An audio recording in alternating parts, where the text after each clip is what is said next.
Hello and welcome to this week's Solution Saturday. In this video, we're going to go through question 17 from the Consortium Group 2 2017 paper. Make sure to check out the other videos in the playlist for more worked solutions for this paper. And subscribe so you don't miss out on any of our other videos. Lisa has 6 number cards and 4 operation cards. She has only one of each card.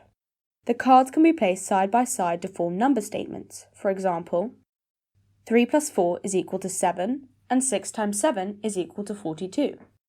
Use the cards above to complete these statements.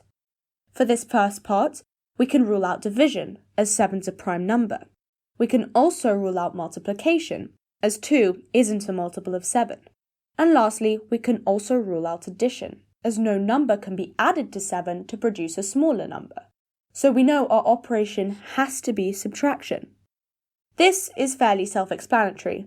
7 minus what gives us 2? The answer is 5. Let's move on to the next part. There are 2 options here, but first let's solve 5 plus 7, which is equal to 12.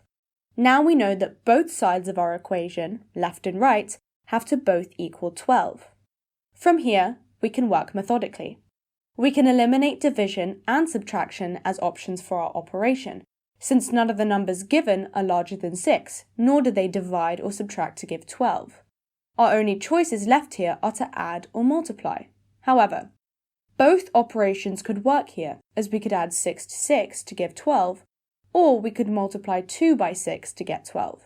However, if you read the question again, you'll notice that Lisa only has one of each card.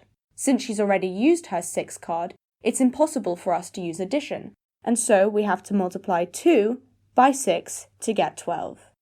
Let's move on to part C. On the right-hand side of the equation, division is the only way to get a small enough answer for both sides of the equation to be equal, and therefore it's our only choice.